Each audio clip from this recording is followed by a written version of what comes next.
Alléluia. Alléluia. Alléluia. Gloire à ton Saint-Nom, Seigneur. Gloire à ton Saint-Nom. Gloire à Jésus. Gloire à Jésus. Gloire à Jésus. Gloire à Jésus. Gloire à Jésus qui est en ce lieu. Gloire à Jésus en ce lieu. Gloire au Seigneur Jésus en ce lieu. Gloire au Seigneur Jésus.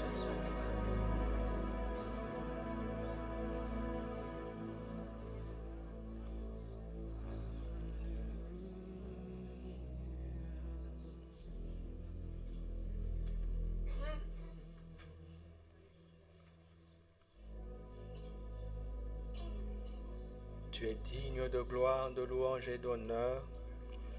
Nous sommes heureux de nous tenir dans ta présence. Merci de nous avoir conviés en ce lieu pour affermir notre foi en toi, pour nous révéler la vérité que tu es.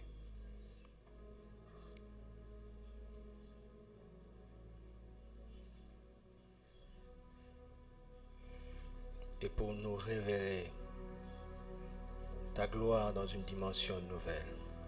Nous ouvrons nos cœurs pour recevoir. Nous avons faim et soif de toi. Nous avons faim et soif.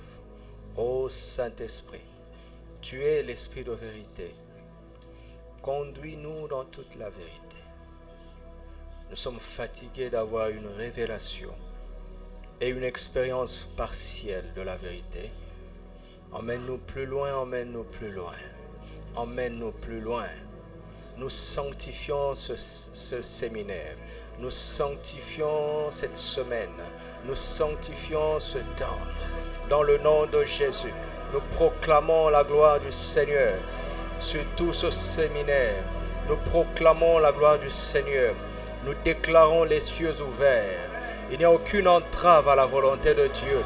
Il n'y a aucune entrave à la manifestation de sa puissance. Il n'y a aucune entrave à la réception de ses grâces. Il n'y a aucune entrave, il n'y a aucune entrave. Il n'y a aucun obstacle. Nous recevons abondamment. Nous recevons largement. Déjà, nous sommes en train de recevoir. Déjà, nous sommes en train de recevoir. Déjà, nous sommes en train de recevoir. Arrose-nous, Seigneur. Qu'il pleuve sur nous, Seigneur. Qu'il pleuve sur ton Église, Seigneur. Qu'il pleuve sur cette ville. Qu'il pleuve sur cette nation.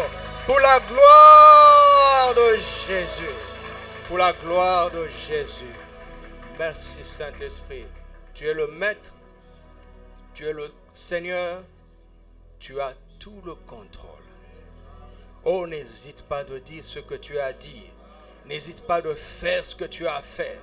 N'hésite pas de nous toucher, de nous emmener où tu veux. N'hésite pas que la volonté parfaite du Père soit manifestée. Manifestée pleinement, pleinement, pleinement. Au nom de Christ Jésus. Amen. Acclamons encore le roi des rois.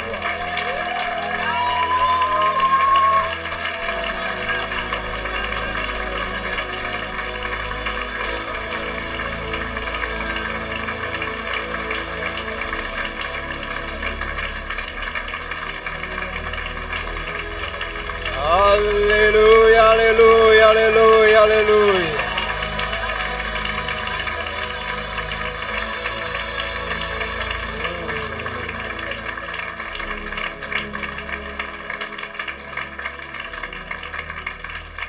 Merci Seigneur. Vous pouvez vous asseoir en shalomant votre frère, votre soeur. Shalomez-le, shalomez-le. On ne salue pas en shalom. Alléluia, alléluia, alléluia, alléluia. Le triomphe de la vérité. Alléluia. Avant d'entamer notre premier message, il est bon de comprendre pourquoi le Seigneur nous a donné ce thème, n'est-ce pas? Nous sommes dans la célébration de la Pâque. La merveille de Christ, notre Pâque, c'est qu'il se célèbre chaque jour. Alléluia. Dis à quelqu'un, c'est déjà Pâques, c'est déjà Pâques. Nous n'avons pas besoin d'attendre le dimanche. Et ce n'est pas une fois par an. Christ, notre Pâques, c'est chaque jour, c'est chaque jour, c'est chaque jour. Alléluia. C'est déjà Pâques, mais il est bon à l'unisson que l'Église s'accorde pour célébrer ce moment, parce que la résurrection de Jésus-Christ est le socle même de notre foi, selon qu'il est écrit, si Christ n'est pas ressuscité, notre foi est vaine. Et si Christ n'est pas ressuscité, les morts ne ressuscitent pas non plus. Alléluia. Parce que le message de la résurrection, c'est le premier message que nous trouvons dans la Bible. Amen. Alléluia. C'est le premier message que nous trouvons dans la Bible. Pourquoi? Dieu, sachant que la mort allait entrer sur la terre, a donné un message d'espérance. Le message de la résurrection est un message d'espérance. C'est-à-dire que si la mort frappe, nous allons ressusciter. Et si nous sommes en danger, si Dieu peut nous ressusciter, alors il peut nous délivrer de n'importe quel danger. Vous comprenez? Et quand il n'y a pas d'espérance, il n'y a pas de foi. La résurrection amène l'espérance. Or, la foi est une ferme assurance des choses qu'on espère. Là où il n'y a pas d'espérance, il n'y a pas de foi non plus, parce que l'espérance est la mère de la foi. C'est pour cela que le message de la résurrection est la base de notre foi. Pourquoi? Parce que la résurrection annonce l'espérance et l'espérance génère la foi. La résurrection annonce l'espérance et l'espérance génère la foi. La résurrection annonce l'espérance et l'espérance produit la foi. Là où il n'y a pas d'espérance, il n'y a pas de foi. Si tu prétends avoir la foi et que tu te décourages dans une situation et que tu perds espoir, laisse-moi te dire que ta foi s'évanouit avec ton espérance qui s'en va. C'est pour cela qu'il faut protéger précieusement son espérance. Je sais que l'espérance ne change rien dans le présent, mais l'espérance protège la foi. L'espérance est comme ce cocon, cette coquille qui protège la foi, parce que la foi sait que quand le temps de Dieu est là, le miracle va se produire. Mais si le cocon est détruit, la foi va être atteinte et mon juste vivra par la foi. Quand il n'y a plus de foi, il n'y a plus de vie du tout. C'est pour cela que nous avons besoin d'espérance. Dis à mon frère, à ton frère, tu as besoin d'espérance. Et celui qu'on appelle le père de la foi, Abraham, le père de la foi, nous donne plutôt une leçon d'espérance. La Bible dit qu'il a espéré contre toute espérance. Il a gardé l'espérance quand il n'y avait plus aucune raison d'espérer. Et tant que tu as de l'espérance, un jour, la coquille va se briser et la foi va se manifester. C'est pour cela qu'il ne faut pas se décourager, il ne faut pas se décourager. Car notre Dieu n'est pas un homme pour mentir. Ce qu'il a dit, il accomplira. Même s'il semble que les choses ne se sont pas produites, comme il l'a dit, Dieu a une science élevée. Nous ne comprenons pas toute sa parole. Mais s'il a parlé, ça suffit. Et ce qu'il a dit, s'accomplira. Alors je garde mon espérance. Parce que quand le temps viendra, la coquille va se briser. Et la foi va produire le miracle.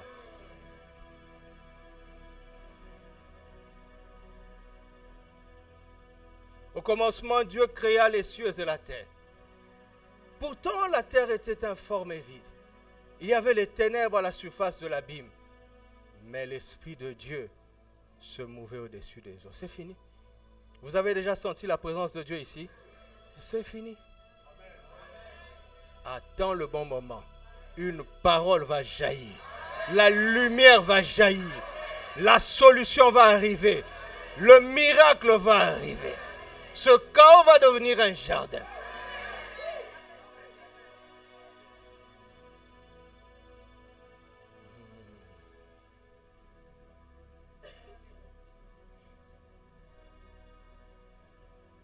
C'est pour cela que nous n'avons qu'un seul combat. Le bon combat de la foi.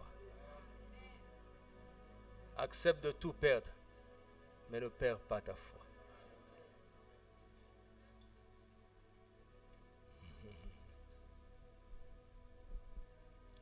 Celui qui a tout perdu et qui conserve sa foi n'a rien perdu. Rien du tout. Dieu avait créé une belle terre. Et quelque chose s'est passé. Il a détruit ce qu'il avait fait. Notre Dieu lui-même nous donne une leçon d'espérance. Il est le Dieu qui sait recommencer. Et il vaut mieux pas mettre ta main sur ce que Dieu a fait. Car quand Dieu recommence, il fait mieux que ce qui était perdu. Il ne vaut mieux pas, Satan, mettre ta main sur ce que Dieu fait. Car lorsque Dieu recommence, il fait toujours mieux.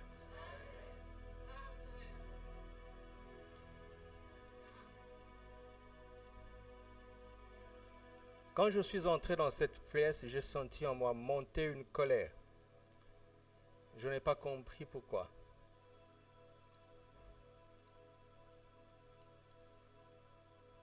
Et le Seigneur m'a montré pourquoi. Dieu va nous communiquer une sainte colère. Une sainte colère contre quoi? Psaume 119, verset 136.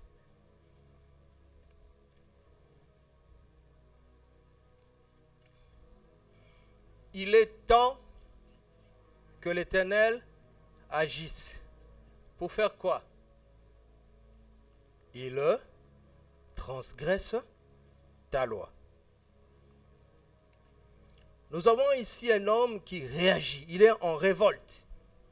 Il dit ceci: il est temps que le Seigneur agisse. Il est temps que le Seigneur agisse pour faire quoi? Cet homme est irrité parce qu'on transgresse la loi du Seigneur. Et il est saisi d'une sainte colère qui l'emmène à faire cette déclaration et de dire: il est temps que le Seigneur agisse parce qu'il transgresse sa loi. Verset 30, psaume 119. Quelle est cette loi qu'il transgresse? Verset 30. Je choisis la voie de la vérité. Je place toutes tes lois sous mes yeux. La voie de la vérité, c'est quoi? C'est de placer toutes les lois de Dieu sous ses yeux.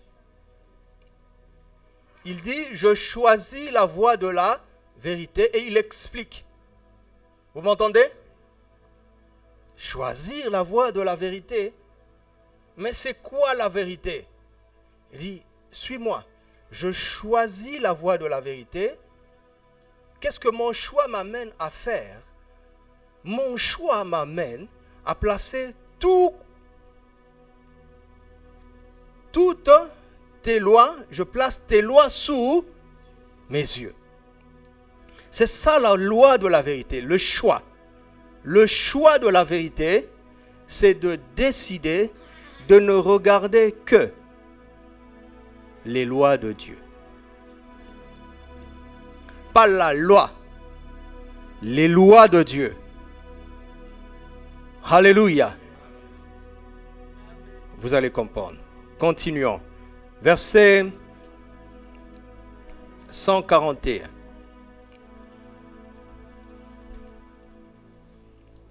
« 142. Ta justice est une justice éternelle, et ta loi est.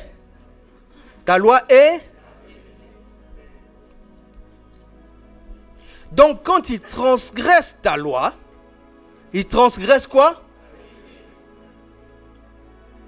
Et quelle est ta réaction? Quand les gens transgressent la loi de Dieu dans son entièreté, donc toutes les lois de Dieu, quelle est la réaction de l'Église?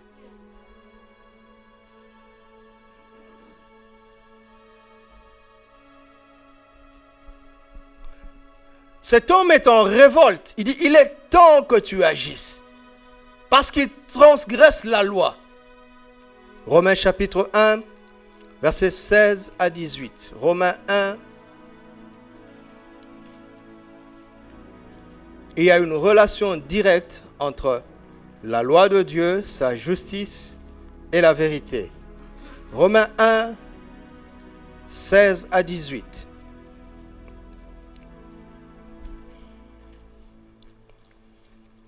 Car je n'ai point honte de l'évangile, c'est une puissance de Dieu pour le salut de quiconque croit. Du juif premièrement, puis du grec. Parce qu'en lui, en l'évangile, parce qu'en l'évangile est révélé quoi? La justice de Dieu par la foi et pour la foi. Selon qu'il est écrit, le juste vivra par la foi. Si vous voulez connaître la vérité, la justice de Dieu, regardez à l'évangile. Il n'y a pas de justice, de révélation de la justice en dehors de l'évangile. Verset 18, la colère de Dieu. Vous savez qu'il n'y a rien d'impur dans ce qui vient de Dieu, n'est-ce pas? La colère de Dieu est donc une sainte colère, n'est-ce pas? Elle est tournée vers quoi? La colère de Dieu se révèle du ciel contre toute impiété et contre toute injustice des hommes qui retiennent injustement la vérité comment? Captive. Quand les hommes veulent empêcher aux autres d'avoir accès à la vérité, Dieu se met en colère. Alléluia. Quand les hommes retiennent injustement la vérité captive, c'est-à-dire qu'ils mettent en place des procédés, des systèmes pour empêcher aux hommes d'avoir accès à la vérité, Dieu se met en colère. Et il cherche un homme, une femme, qui va ressentir sa sainte colère sur terre parce qu'on transgresse la loi. Parce que quand les gens ne savent pas ce qui est juste selon Dieu et ce qui est la vérité d'après Dieu, ce qu'ils vont faire va être injuste.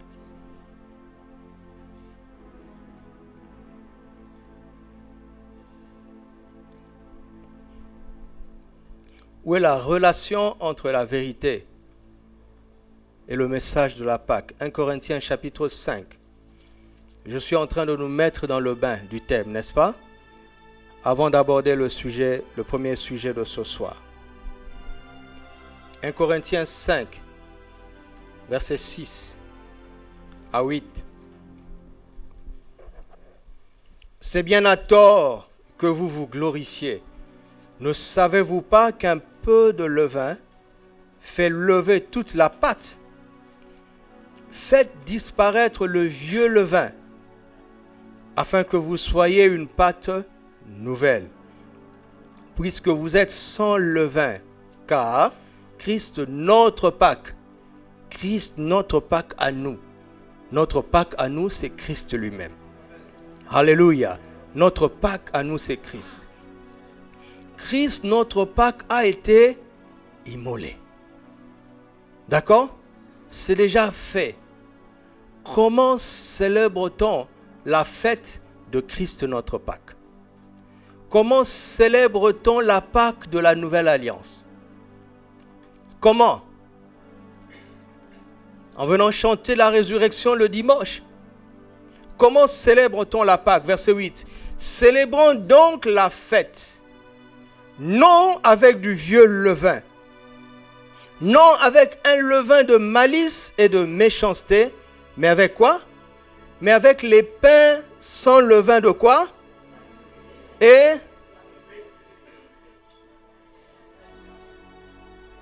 cela veut dire que si on ne célèbre pas la pureté, si on ne célèbre pas la vérité, si on ne fête pas dans la pureté, et dans la vérité, nous avons beau chanter que la pierre a été roulée, nous ne sommes pas conformes à la célébration de Christ, notre Pâques.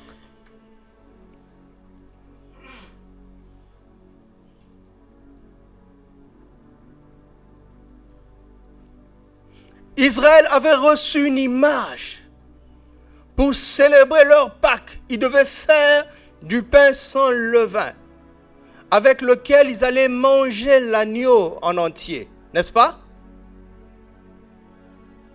L'agneau pascal devait être consommé. Consommé, mes amis. Comme tout bon repas, il fallait qu'il soit accompagné de pain. Mais pour la Pâque, ce pain-là n'acceptait pas le levain. C'était l'ombre. Dieu avait un message qui est pleinement révélé pour nous aujourd'hui. Jésus est l'agneau de Dieu. Il a été immolé pour notre délivrance. Il est notre Pâque, n'est-ce pas?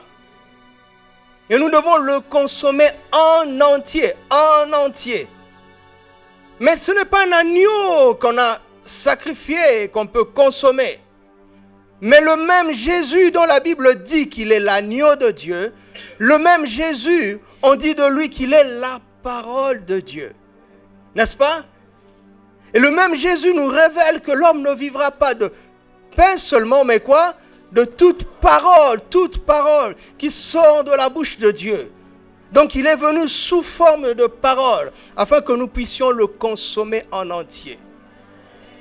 C'est pour cela que nous devons apprendre tout l'évangile, tout le conseil de Dieu. Parce que nous avons besoin de toute la vérité. Quand il a dit dans Jean 6 que si on ne mange pas de sa chair et que si on ne boit pas de son sang, on mourra. Ils ont été choqués. Et il explique en disant, cela vous scandalise-t-il? La chair ne sert de rien. C'est l'esprit qui vivifie. Les paroles que je vous ai dites sont esprit et vie. Et il dit, le Saint-Esprit viendra et il nous conduira dans toute la vérité. Jean 16, à partir du verset 13 jusqu'au verset 15. Il nous conduira dans toute la vérité. Mais avant cela, Jean 14, verset 6, il a dit, je suis la vérité. Donc il dit que le Saint-Esprit nous conduira dans tout lui. Il dit, il prendra de ce qui est à moi et il vous l'annoncera. Car il ne parlera pas de lui-même, n'est-ce pas? Mais il vous dira ce qui vient de moi et il vous annoncera les choses à venir. Et dans Apocalypse 1, on dit révélation de Jésus-Christ que Dieu lui a donné pour montrer à ses serviteurs les choses qui doivent arriver bientôt. L'avenir, c'est Christ. Et le Saint-Esprit nous conduit dans l'avenir qu'est Christ. Il nous conduit dans toute la vérité qu'est Christ. Il dit ces paroles sont esprit et vie. L'homme qui en mangera vivra par elles. Alléluia.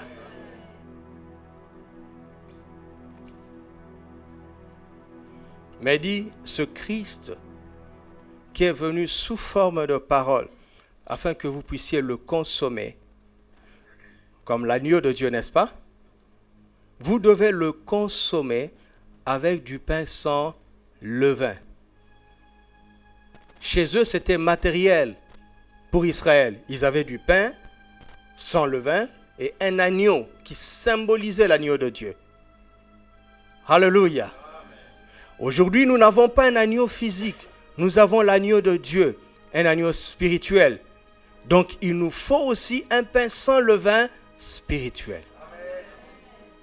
Et il nous dit, ce pain sans levain spirituel, c'est quoi? C'est l'absence de l'impureté et du mensonge. C'est des pains sans levain de la pureté et de la vérité. Christ, notre Pâques, a déjà été immolé. Mais si nous ne renonçons pas à l'impureté et au mensonge, nous faussons notre célébration de Christ, notre Pâques. Alléluia. Vous savez, pour les Juifs, on avait beau immoler l'agneau, n'est-ce pas? Et aller sur l'autel de l'Holocauste, faire tout ce que la loi avait dit. Mais si jamais on mettait sur cette table du pain levé, du pain avec du levain, on passait à côté de la Pâque. C'est ce que l'Église doit comprendre. Alléluia.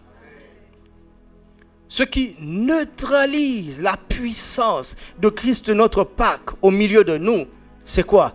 C'est la présence du levain, de l'impureté et du mensonge.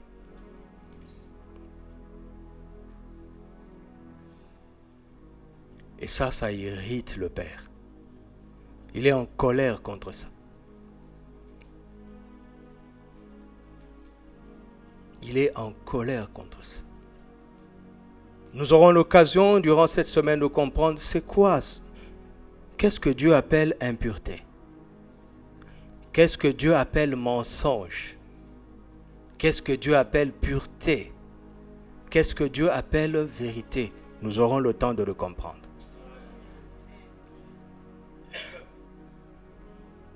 Nous savons déjà ce que Dieu appelle Pâques aujourd'hui. C'est Christ, n'est-ce pas? Donc nous avons besoin de comprendre ce que Dieu appelle pureté, ce que Dieu appelle mensonge.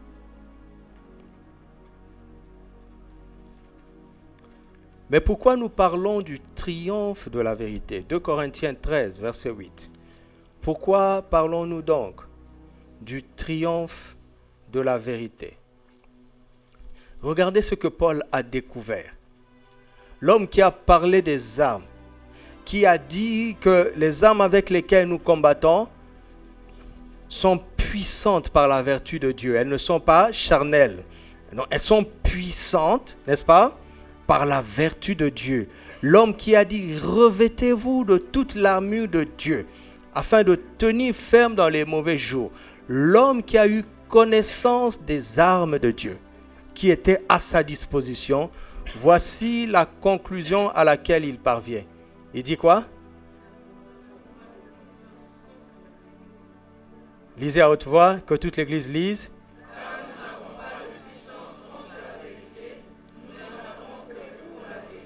Lisez encore.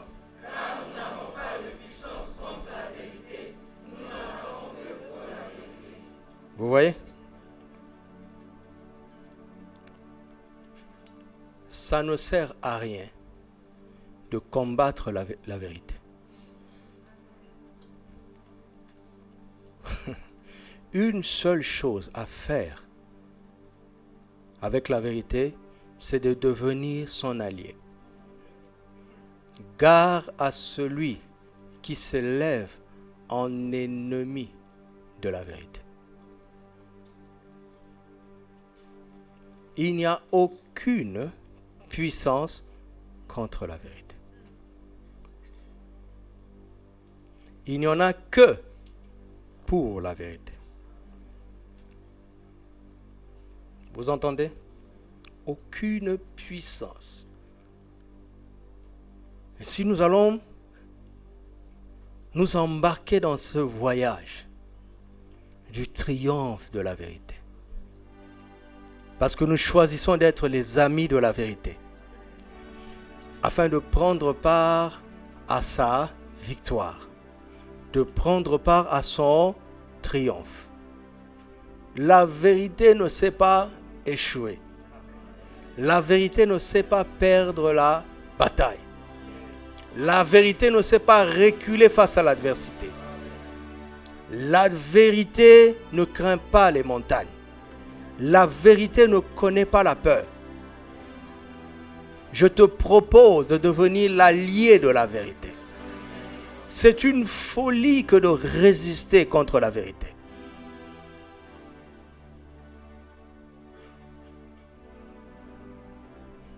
La vérité ne nous a pas écrasés du temps de notre folie, parce qu'elle espérait que nous devenions ses amis. Moi qui vous parle, je me suis moqué de l'évangile, je me suis moqué des serviteurs de Dieu. Pourquoi le feu n'est pas descendu sur moi? La vérité était patiente. Elle espérait, vous entendez, elle espérait que je devienne son allié.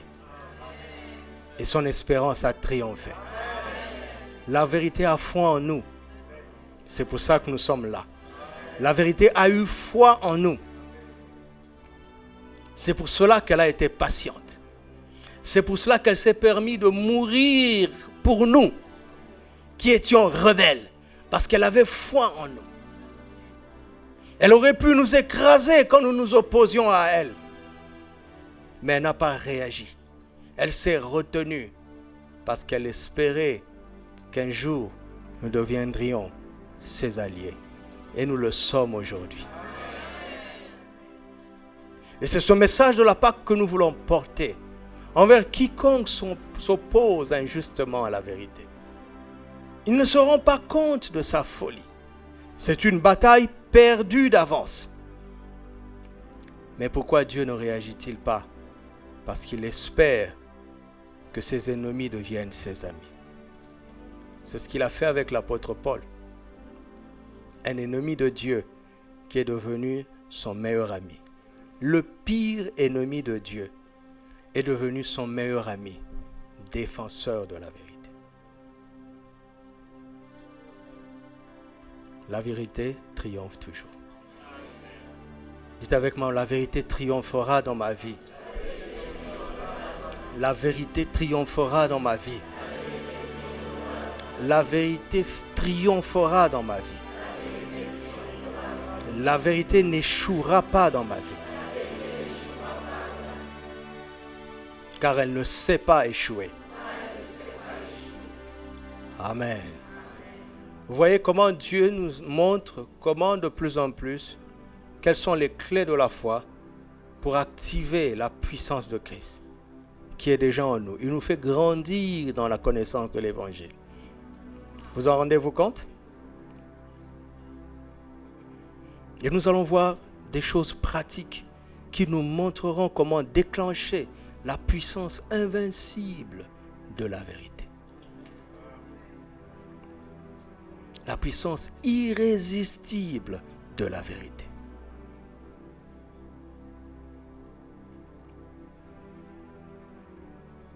Alléluia.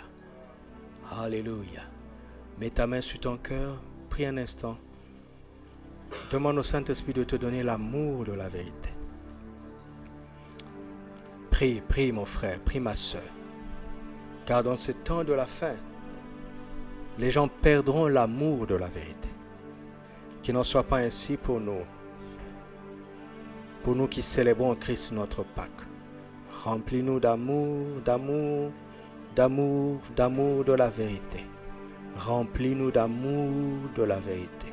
Que nos cœurs soient purs devant toi. Et que nous soyons remplis d'amour, d'amour, d'amour, d'amour de la vérité.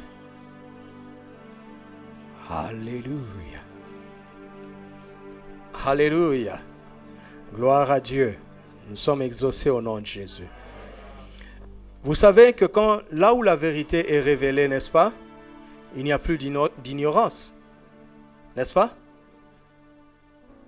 Là où la vérité est révélée, il n'y a plus d'ignorance. N'est-ce pas? Là où la vérité est révélée, il n'y a plus d'ignorance. Pourquoi? Parce qu'Osée 4:6 dit que mon peuple périt parce qu'il lui manque quoi? N'est-ce pas? Parce qu'ils sont ignorants, n'est-ce pas? On peut être en Christ, faire partie du peuple de Dieu et périr quand même. Pas parce que Satan est redevenu fort.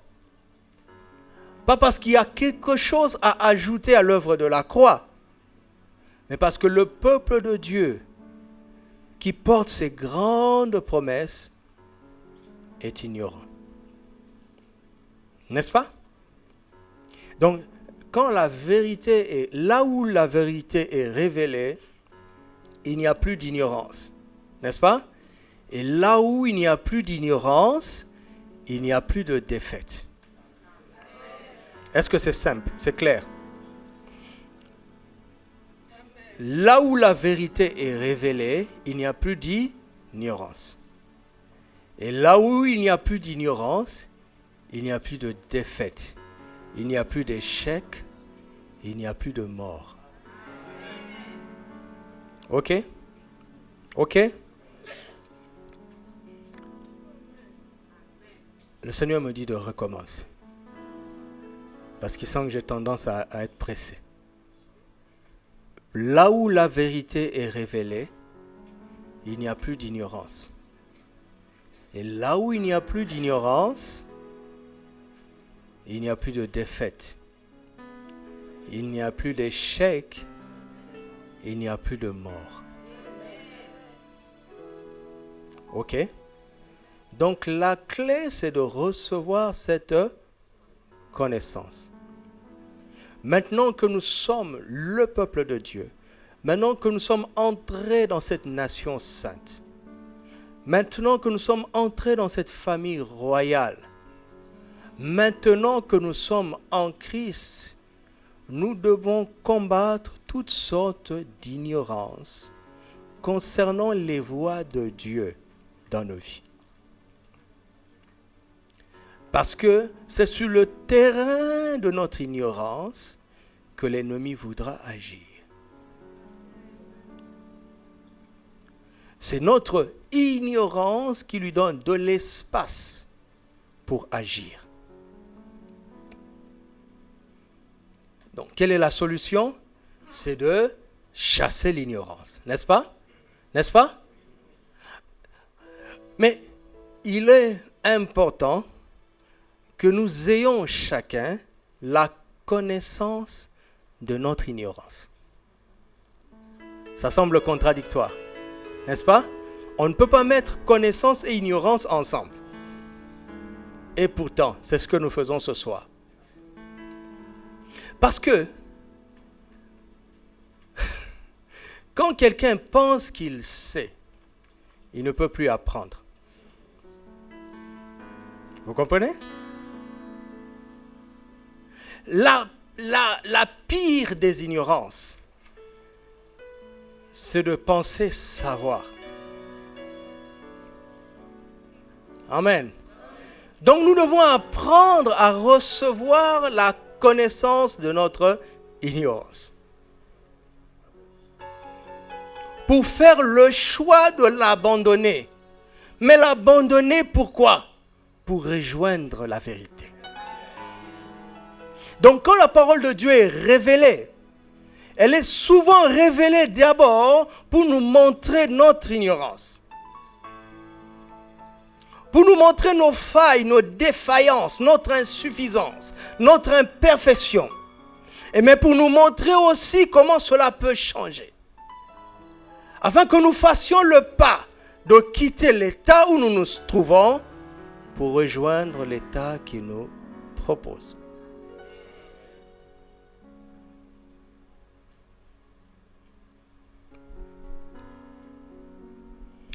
Bon, ça va nous aider. Lisons Colossiens chapitre 1. Ça va nous aider à comprendre ce que l'Esprit essaye de nous dire. Colossiens 1, verset 12. Rendez grâce au Père qui vous a rendu capable d'avoir part à l'héritage des saints dans la lumière. N'est-ce pas? Il a déjà fait, il nous a rendus capables, n'est-ce pas, d'avoir part à l'héritage des saints dans la lumière. Dieu, notre Seigneur, est d'une grande honnêteté. Il est d'une grande honnêteté. Il ne nous trompe pas, il ne nous flatte pas. Il ne dit pas ici qu'il nous a donné l'héritage des saints. Et n'importe où. Vous entendez? Il ne dit pas ça, il ne dit pas ça. Il ne dit pas qu'il nous a donné l'héritage des saints et cela n'importe où. Il parle déjà d'un endroit de lumière, la lumière. Et il dit dans cette lumière, dans la lumière, il ne nous a pas donné cet héritage, mais il nous a rendus capable d'y prendre part, ce qui n'est pas la même chose. Il t'a rendu capable afin que tu exerces ta capacité pour y prendre part. Il t'a rendu capable de marcher, c'est à toi de te lever et de marcher. Il t'a rendu capable de respirer, c'est à toi de décider d'expirer et d'inspirer. Voici comment nous ne comprenons pas les voies de Dieu. La part du Seigneur est la nôtre par le Saint-Esprit. Il nous a déjà rendus capables, mais il attend de nous d'exercer notre capacité. Donc, quand quelqu'un néglige la vie dans la lumière, quand quelqu'un vit dans les ténèbres, quand quelqu'un vit dans l'hypocrisie, il a annulé sa capacité. Toutes les clés de la foi ne peuvent pas marcher parce que ça fonctionne sur un terrain appelé le terrain de la lumière.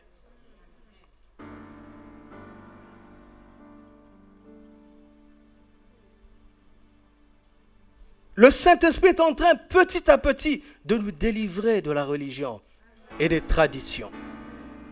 Il nous conduit dans toute la vérité. Vous le sentez? Qu'est-ce qu'il fait ensuite? Verset 13.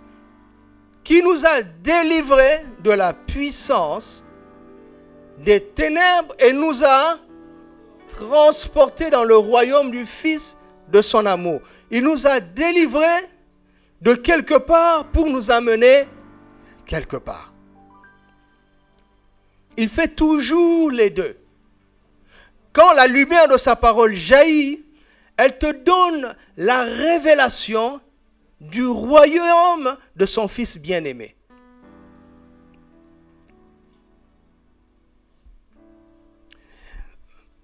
Parce qu'il veut voir dans notre cœur si cela nous intéresse. Si cela nous intéresse, alors il nous donne le bénéfice de la victoire de Christ. Pourquoi je dis ça? Simplement pour vous ramener à ce que l'Esprit est en train de nous dire. Pour entrer dans un niveau de connaissance, il faut prendre conscience ou connaissance de son niveau d'ignorance. Vous dites, je ne veux pas de cette ignorance, mais comment tu sais que tu es ignorant? À cause de la connaissance nouvelle que j'ai vue. Si je ne l'avais pas vue, je ne saurais pas que je suis ignorant.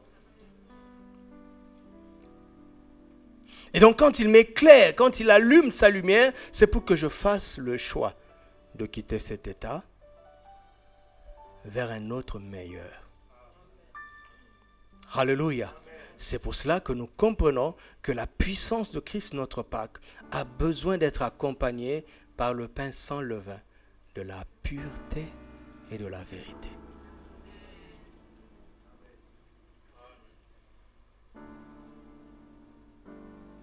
L'œuvre du Seigneur est déjà accomplie, elle est parfaite. Mais nous n'avons pas compris notre part dans cette œuvre achevée.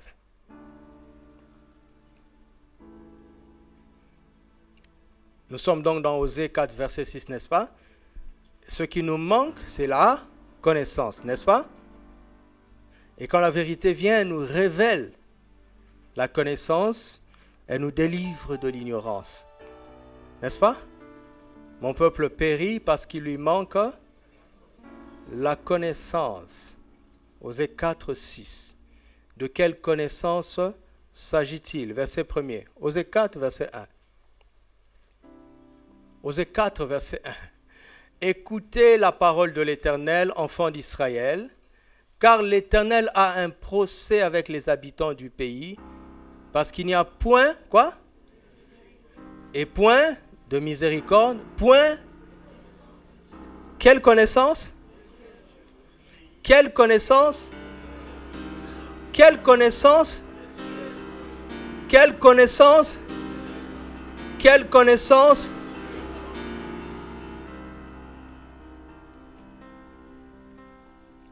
Maintenant que nous sommes dans ce pays de gloire, le royaume des cieux, Il veut que nous ayons une certaine connaissance. Mais laquelle? La connaissance de lui-même. Vous voyez pourquoi nous connaissons beaucoup de versets, mais nous ne produisons pas grand-chose. Il dit, mais ces versets, je vous les donnais pourquoi?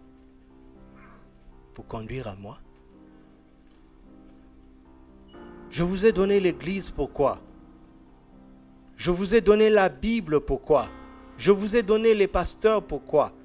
Je vous ai donné le peuple pourquoi? Je vous ai donné les cultes, ce séminaire pourquoi?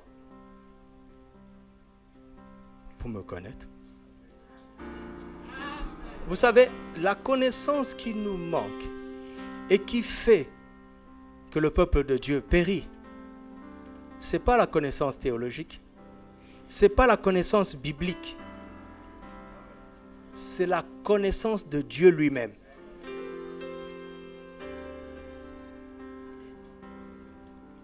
Oh! Est-ce que vous saisissez ça? Regardez à quel point la Bible est cohérente. Je suis émerveillé quand je lis les Écritures. Jean chapitre 8.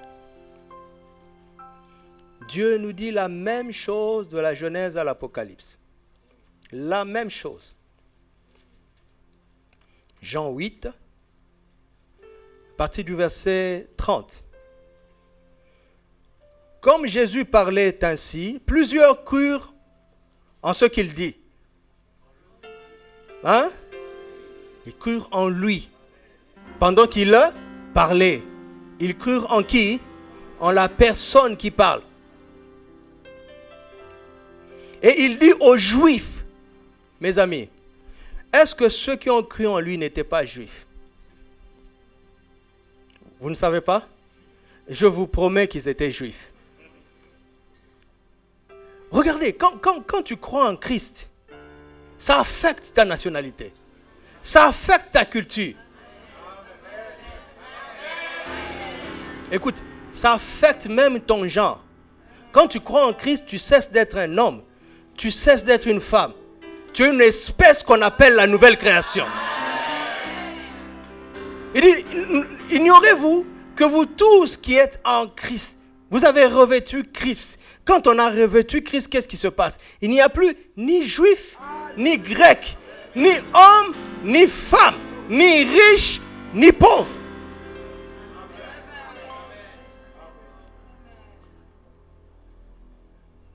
Vous comprenez? Dans le royaume, il n'y a plus ce débat-là.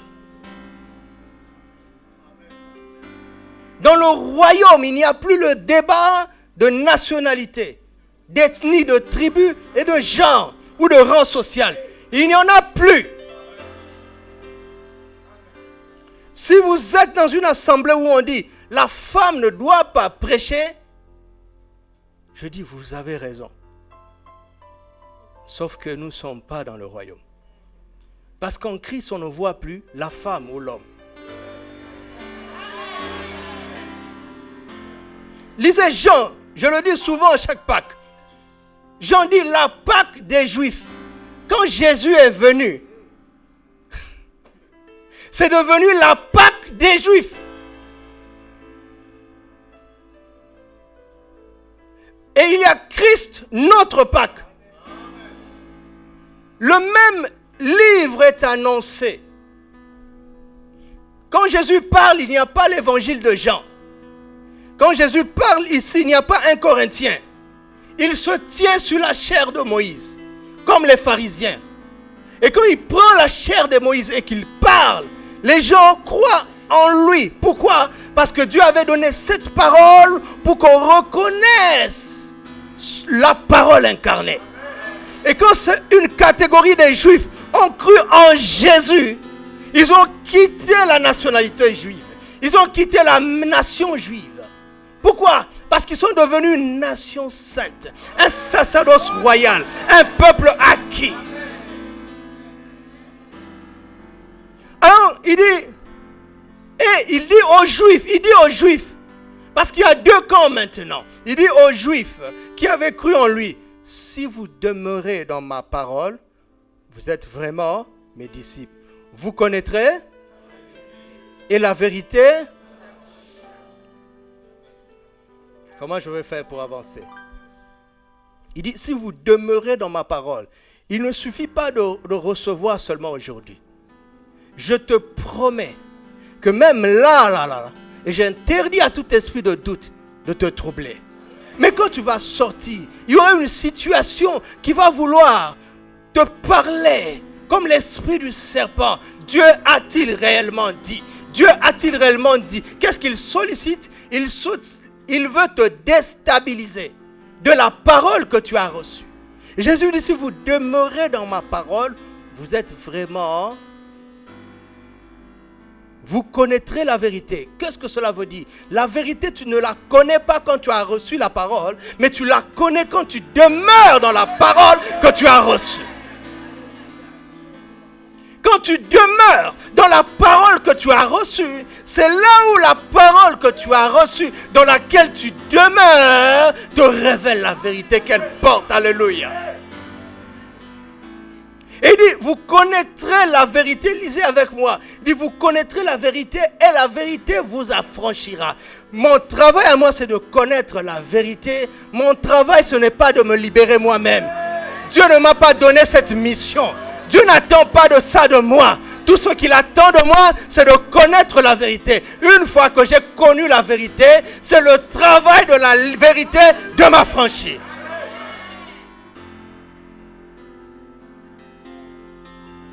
Ton travail, c'est de manger. Tu ne gères pas la digestion. Tu ne choisis pas quel est le nutriment qui va te construire et lequel tu vas jeter dans les lieux secrets. Tu ne choisis pas. Ton travail, c'est de manger et de bien manger. Mais la nourriture que tu as ingurgitée, que tu as digérée, le système de l'organisme s'occupera lui-même.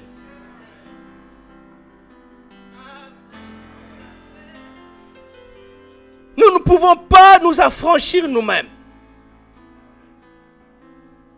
C'est le travail de la vérité de nous affranchir. Mais pour que la vérité nous affranchisse, nous devrions la connaître, être en communion avec la vérité. Pour être en communion, qu'est-ce que je dois faire? Je dois d'abord recevoir la parole, demeurer dans la parole, résister à tout doute. Quand il vient me dire, Dieu a-t-il réellement dit? Je lui dis, oui, il l'a vraiment dit.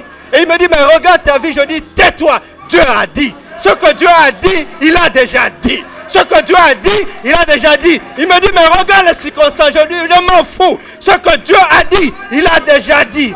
Et quand je demeure dans la parole, alors je commence à la contempler. Quand je la contemple, j'entre en communion avec la vérité. Et quand j'entre en communion avec la vérité reçoit le mandat, l'autorité de m'affranchir.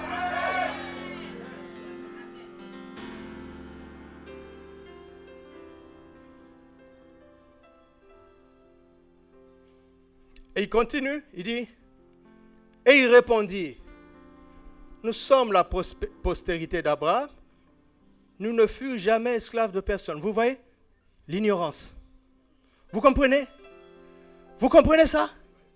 La vérité est là, elle leur est annoncée, mais ils ne peuvent pas la recevoir parce qu'ils sont pleins de connaissances. Ils sont tellement connaisseurs qu'ils ne se rendent pas compte qu'ils sont ignorants. Faites attention quand tu commences à grandir, soi-disant dans la foi. Quand tu commences à maîtriser certaines choses, soi-disant, faites attention. Il a dit dans 1 Corinthiens 8, la connaissance enfle, mais c'est l'amour qui édifie. Regardez. Regardez. Je sens ici la miséricorde du Seigneur. 2 camps se sont déjà créés, n'est-ce pas? Certains ont cru en lui, mais ils se tournent vers les Juifs. Parce qu'il veut que ceux-là croient aussi. Regardez la miséricorde du Seigneur. Ils sont en train de résister à la vérité qui pouvait les décimer. Mais la vérité est patiente. Elle est en train de les appeler.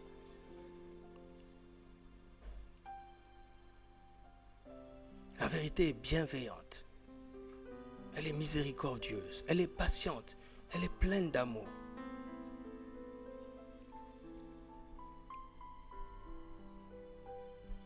Verset 34. En vérité, je vous le dis, je vous montrerai pourquoi Jésus dit en vérité et en vérité. Parce que ce qu'ils disent est une vérité. Parce que les Juifs sont la postérité d'Abraham. C'est en vérité. Mais ce n'est pas en vérité, en vérité. Vous entendez? En vérité, ils sont la postérité d'Abraham. Ça, c'est la première couche sur le plan naturel. Mais quand la deuxième vérité vient, ce que Pierre appelle la vérité présente, quand on entre dans la deuxième vitesse, la vitesse spirituelle, pour être fils d'Abraham, il faut avoir sa foi, parce qu'il est le père de la foi.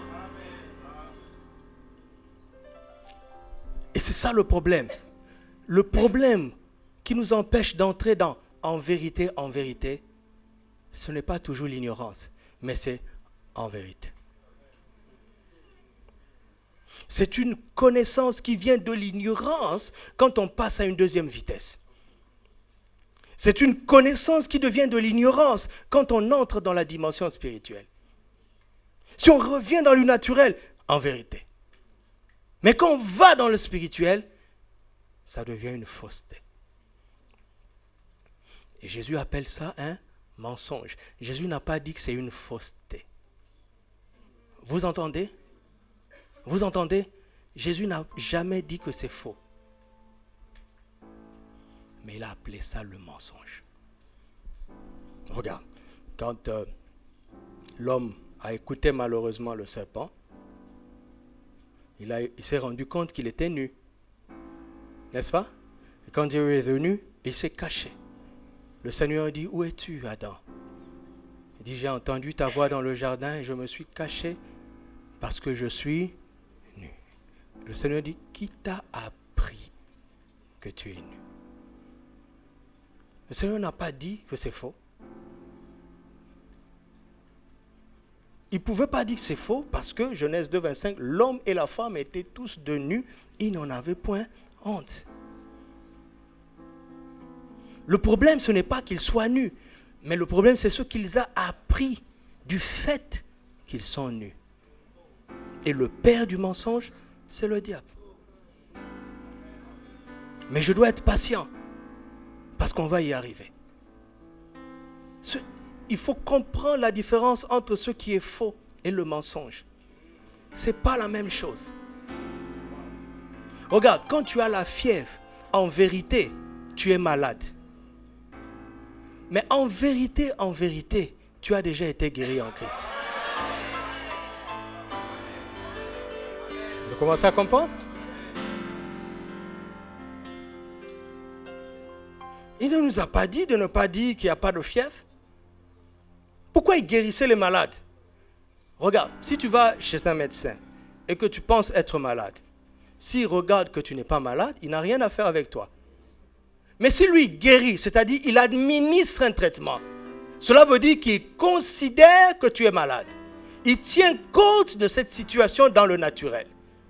Mais guérissait-il avec les médicaments? Non. Parce que quand il entre dans en vérité, il y a un remède spirituel qui consiste tout simplement à te positionner dans ton statut spirituel. En te donnant la parole, qui est la vérité. Il envoya sa parole et sa parole est...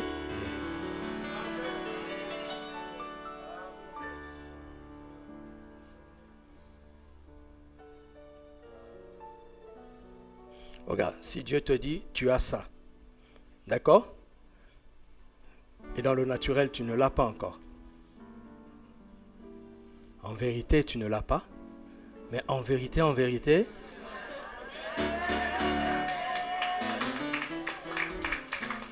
Maintenant, si quelqu'un vient te dire que tu ne l'as pas, écoute.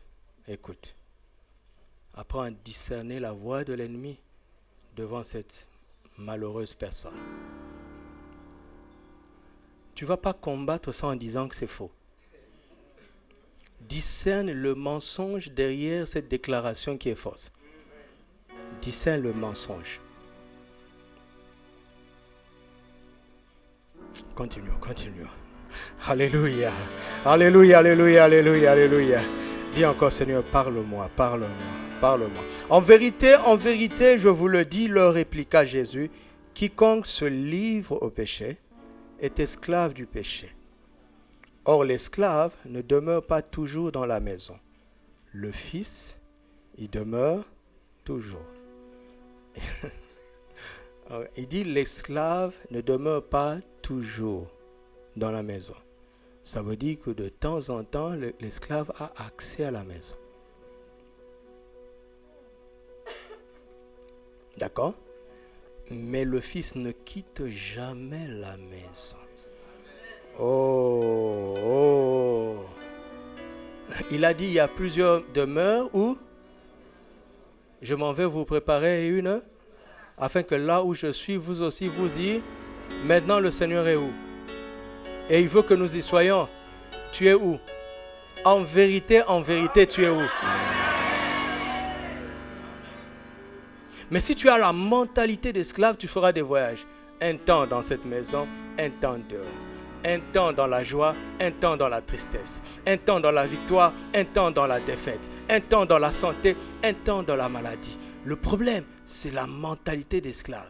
Et la mentalité d'esclave, pour s'en débarrasser, ce n'est pas ton travail. C'est le travail de la vérité. Mais la vérité ne peut pas travailler en ta faveur si tu ne la connais pas. Et tu ne peux pas connaître cette vérité si tu ne demeures pas dans ce que le Seigneur te dit ce soir.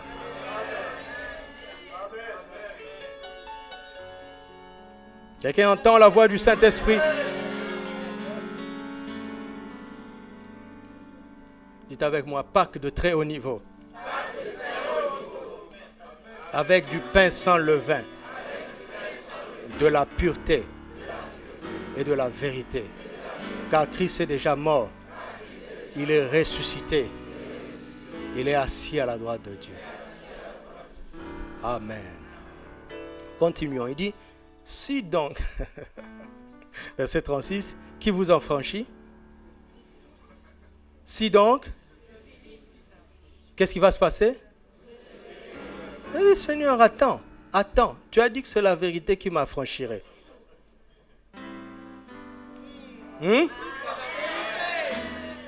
Est-ce que quelqu'un entend la voix du Seigneur? Seigneur, attends. Tu as dit que c'est la vérité qui m'affranchirait. Qu'est-ce que le Fils vient faire ici?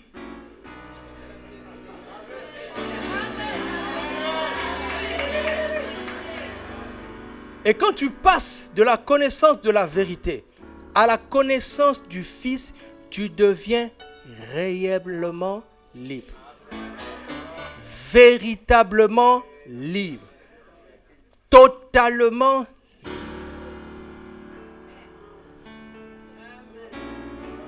Pas Jésus, hein?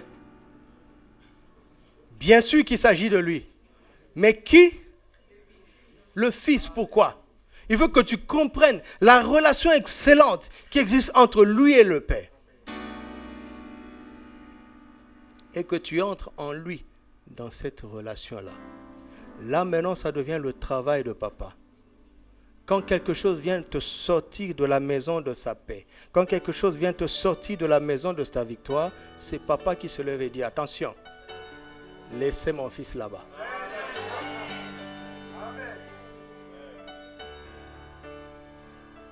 Vous voyez comment notre foi va faire travailler le Père, va faire travailler le Fils, qui est la vérité, va faire travailler le Saint-Esprit, qui est l'Esprit de la vérité. Notre foi. Notre foi. Notre foi. Notre foi. Donc aujourd'hui, le titre de ce soir, notez simplement Introduction.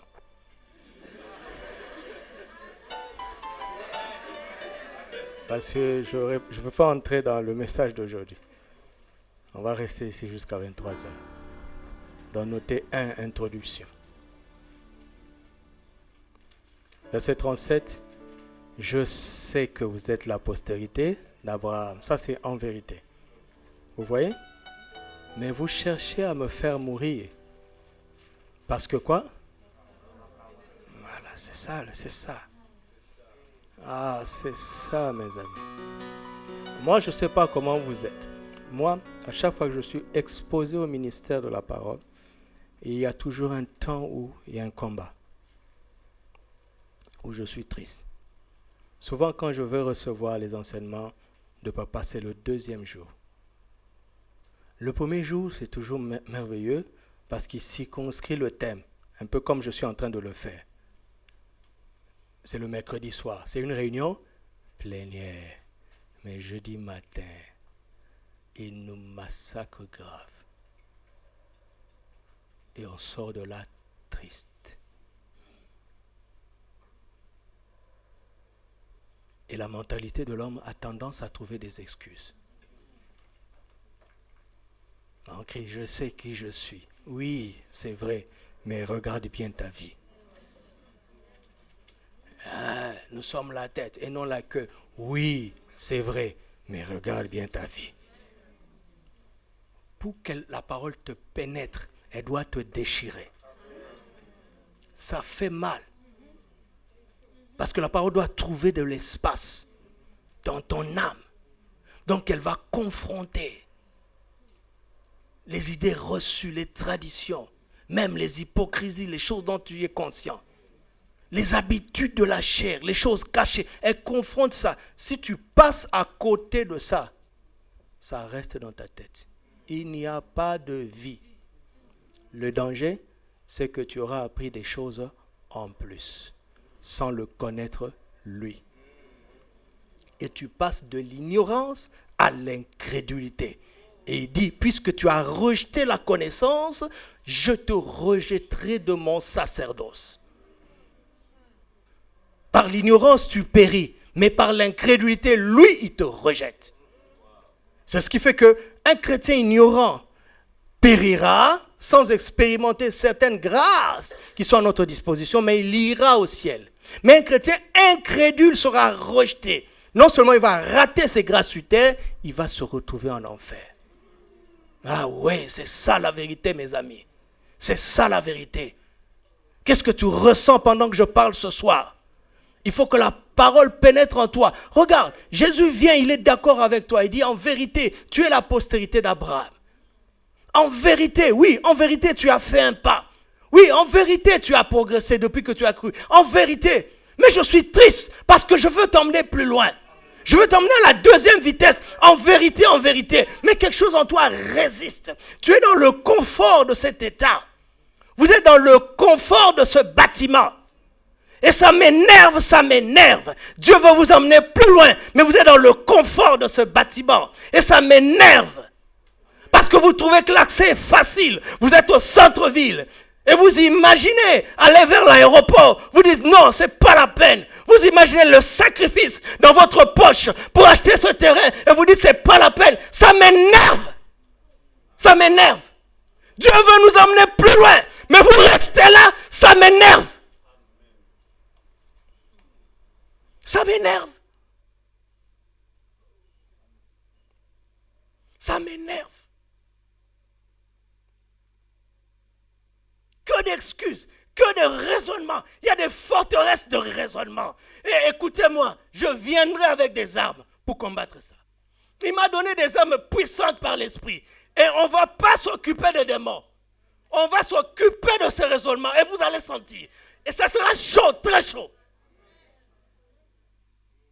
Parce que sans la pureté et la vérité, on annule la puissance de Christ notre Pâque. On annule ça. On annule ça.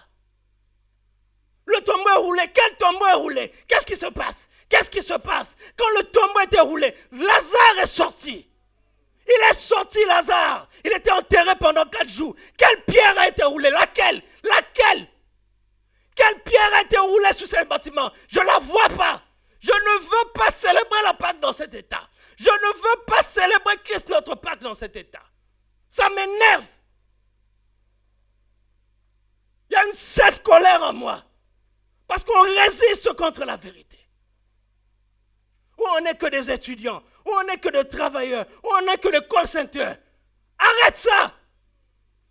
Arrête ça!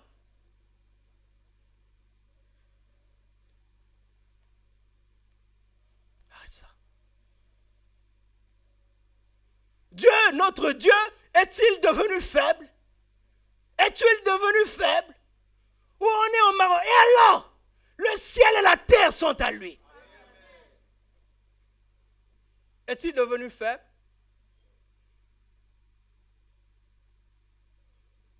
La parole ne pénètre pas les cœurs. Je suis en colère contre ce que je vois. Des gens qui sont ici 3, 4 ans, 5 ans. Mais je suis en colère quand j'apprends ce qui se passe. Mais ils sont toujours là. Qu'est-ce que vous faites de la parole? Qu'est-ce que vous faites avec ça? Travaillons-nous en vain? Parlons-nous en vain?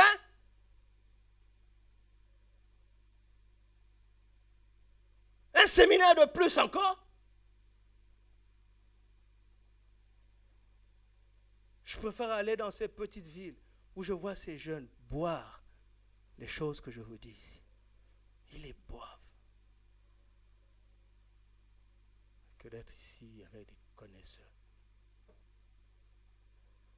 Quand la vérité est révélée, ils trient parce qu'ils savent. Attention à l'incrédulité. Tu seras rejeté, balayé. Attention. Répentons-nous devant le Seigneur.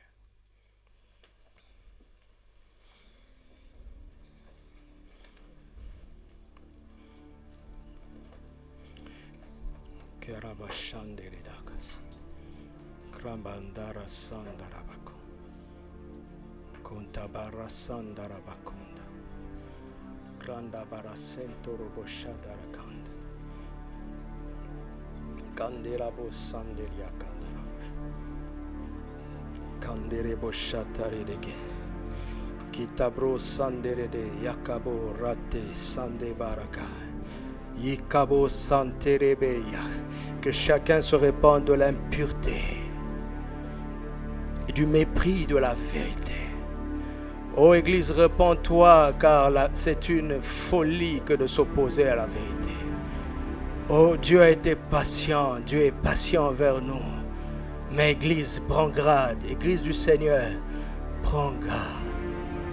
Oh, pardonne-nous, Seigneur. Saint-Esprit, convainc-nous de péché. Convainc-nous de justice.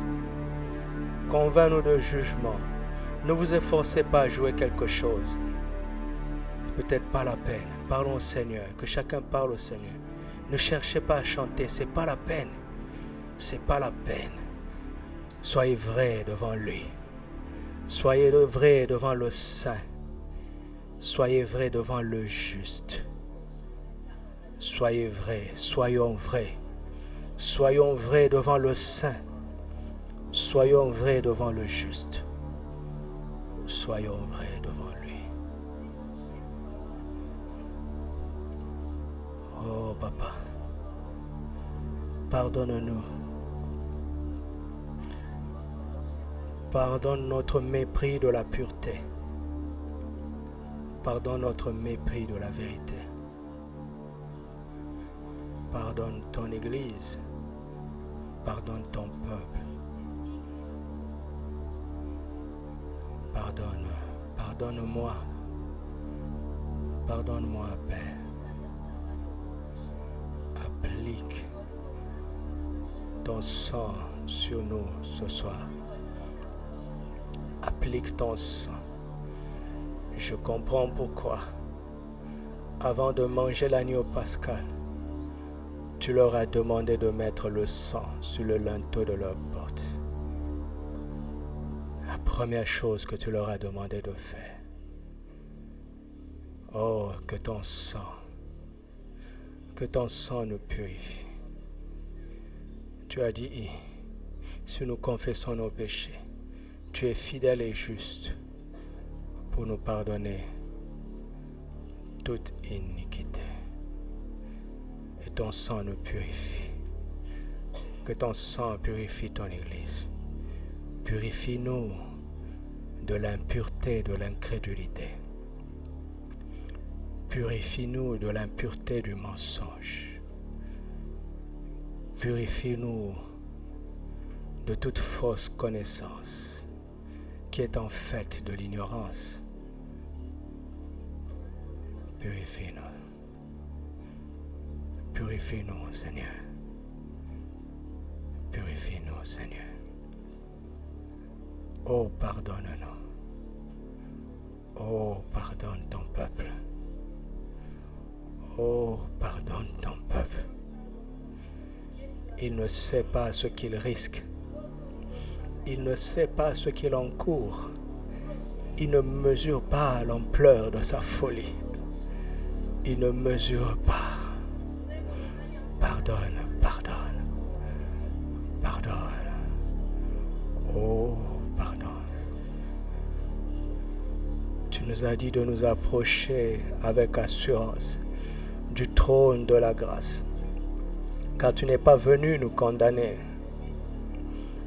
Non, ça c'est le ministère de Moïse. Toi, tu es venu avec la grâce et la vérité. Nous reconnaissons que tu es notre Père, tu es plein de grâce. Et nous crions Abba Père. Nous nous tenons devant le trône de la grâce. Nous nous tenons devant le trône de la grâce. Nous nous approchons pour obtenir miséricorde et être secourus dans ce besoin de pureté, dans ce besoin de vérité. Secours-nous, secours-nous, secours-nous. Oh, ne sois pas faible parmi nous. Non, Seigneur. Non, Seigneur. Que la puissance de la croix et de la résurrection soit libérée par notre attitude de pureté et de vérité. Pardonne-nous, pardonne-nous.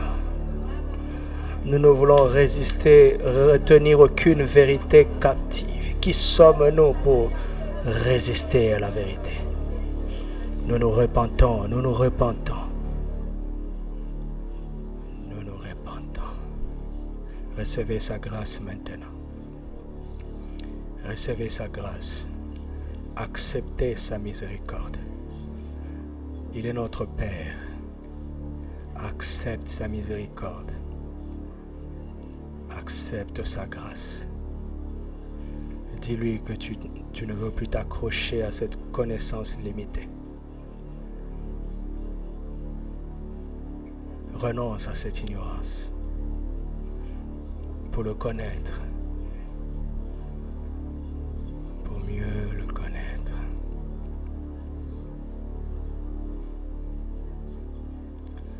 Seigneur, je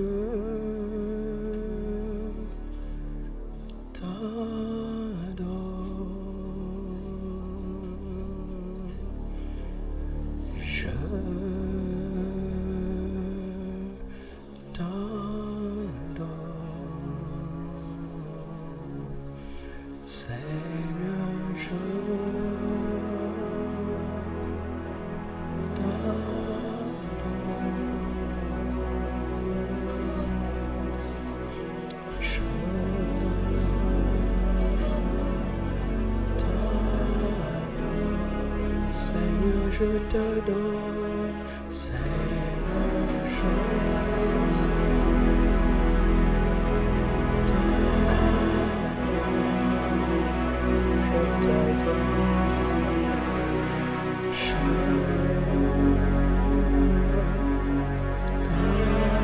je t'adore, Papa, je t'adore, Papa, je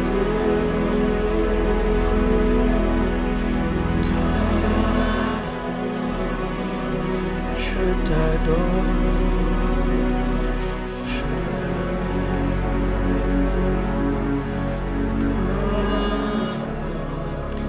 Papa, je t'adore. Papa, Nous adorons Papa, car le Fils demeure dans la maison. Ce n'est pas l'esclave, mais le Fils. Nous adorons Papa. Je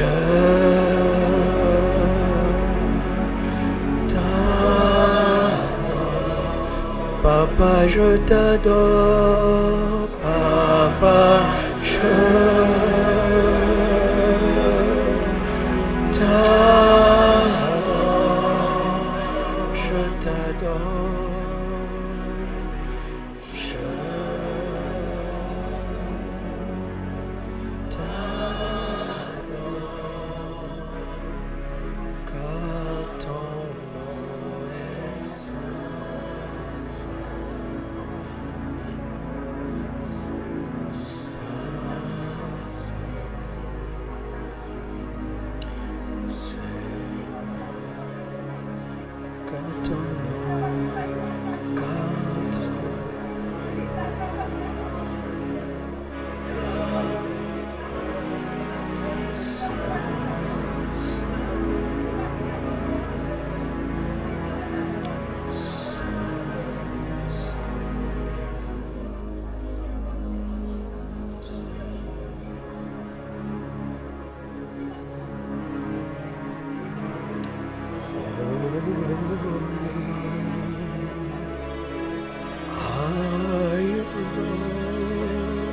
Continue d'adorer Papa.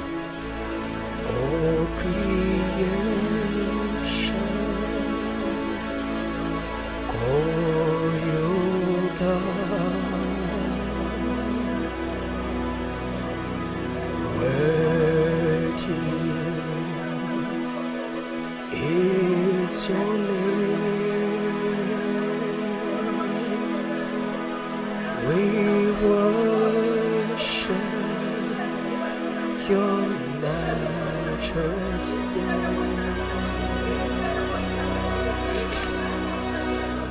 Holy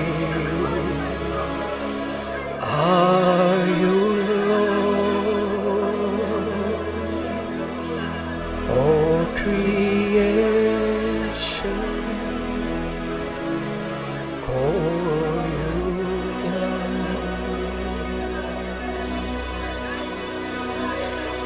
Worthy is your name. We worship your majesty. Awesome God,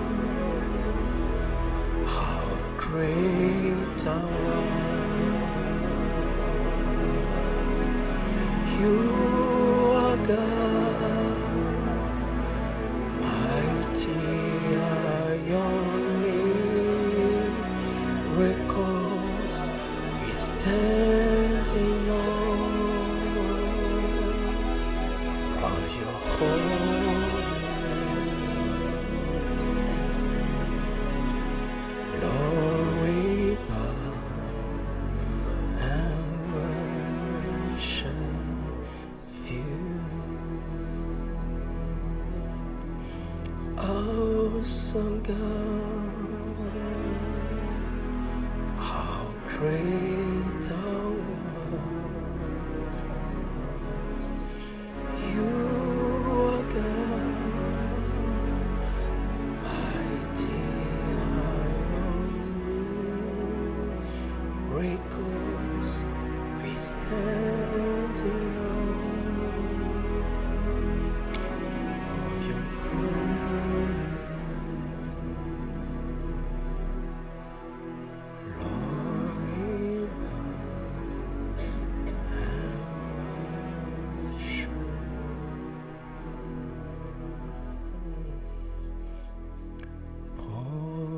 Standing, adore.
Nous abandonnons la mentalité d'esclave. Nous abandonnons la mentalité d'esclave. Nous abandonnons la mentalité d'esclave. Abba Père, Abba Père, Abba Père, Abba Père. Nous abandonnons la mentalité d'esclave, Papa. Abba Père, Abba Père, Abba Père, Abba Père, Abba Père. Tu nous as engendrés, oh, selon ta volonté, par la parole de vérité, afin que nous soyons en quelque sorte les prémices de toutes tes créatures. Tout don parfait, toute grâce excellente descend du Père des Lumières, chez lequel il n'y a ni changement, ni ombre de variation. Tu es le Père des Lumières. Nous sommes tes enfants. Nous sommes des enfants de la lumière. Tu nous as rendus capables d'avoir part à l'héritage des saints dans la lumière. Tu nous as engendrés selon ta volonté, par la parole de vérité, par la parole de vérité, par la parole de vérité. En Christ Jésus. Oh, nous renonçons à toute pensée d'esclave, à toute mentalité d'esclave, à tout raisonnement d'esclave, à tout argument que seuls les esclaves donnent. Nous renonçons à tout apprentissage qui n'est pas conforme à la vérité de l'Évangile. Nous renonçons à toute éducation, à toute idée, à toute vérité qui n'est pas conforme à la vérité de l'Évangile. Nous discernons l'action du père du mensonge. Nous discernons l'action du père du mensonge. Et nous renonçons à cela. Nous refusons d'être incrédules. Nous refusons d'être incrédules. Nous ne rejetons pas la connaissance. C'est l'ignorance que nous rejetons. Nous embrassons la connaissance de Christ. Nous embrassons la connaissance de Christ. Nous embrassons la connaissance de Christ. Je suis ce que Jésus dit que je suis. Je suis ce que Jésus dit que je suis. Même si mes yeux ne le voient pas, même si mon expérience ne le montre pas. Tu n'es pas un homme pour mentir. Tu dis vrai, tu es la vérité. Je suis ce que tu dis que je suis. J'ai ce que tu dis que j'ai. Alléluia. Nous embrassons la vérité. Nous embrassons Jésus. Nous embrassons Jésus. Nous le couronnons. Nous le couronnons. Nous le louons. Nous l'adorons. Nous le célébrons et nous le félicitons. Car il est la vérité. Il est la vérité. Gloire à Jésus. Gloire à Jésus. Gloire à Jésus. Gloire à Jésus. Tu es la vérité. Tu es la vérité. Tu es la vérité. Tu mérites ce que nous avons de mieux. Comme cette femme pécheresse. Elle était tellement esclave du péché qu'elle n'avait plus de nom. On l'appelait la femme pécheresse. Un jour, Jésus est venu dans sa ville.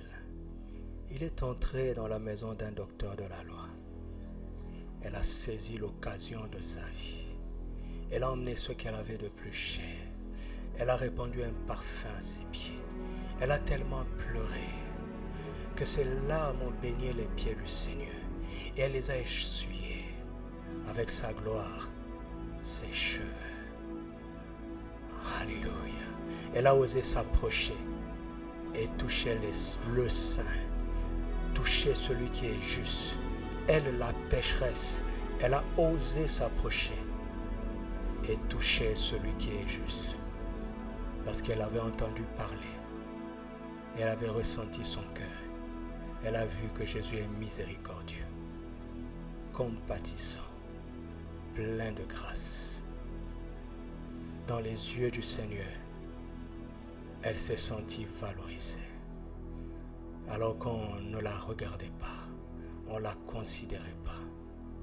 Mais elle n'a pas laissé la pensée du docteur, de ce docteur de la loi. Elle n'a pas laissé l'opinion des hommes l'arrêter. Elle est venue se jeter aux pieds du Seigneur. Ce soir, je suis à tes pieds, Seigneur, conscient de mes failles, conscient de mon ignorance à laquelle je ne veux pas m'accrocher, conscient de domaines où j'ai été incrédule. C'est étonnant quand la lumière est là. C'est étonnant comment nous nous rendons compte à quel point l'ennemi nous trompait. Par des raisonnements acceptables, il nous trompait.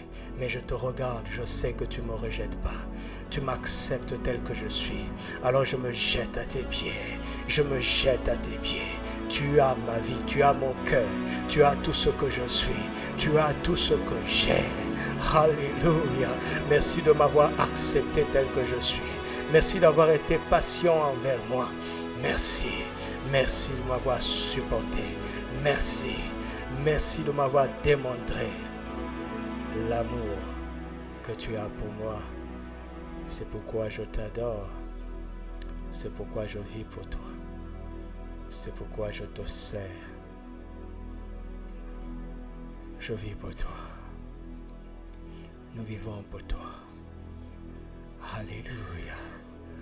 Accepte l'offrande de notre adoration ce soir. Accepte l'offrande de notre adoration. Accepte l'offrande de notre adoration. Accepte-la. Accepte cette offrande. Accepte-la. Alléluia. Merci. Oh, merci. Oh, merci. Accepte mon offrande, bien-aimé Fils de Dieu, et que sur nous descende la gloire du Saint-Lieu, la gloire du Saint-Lieu. Alléluia.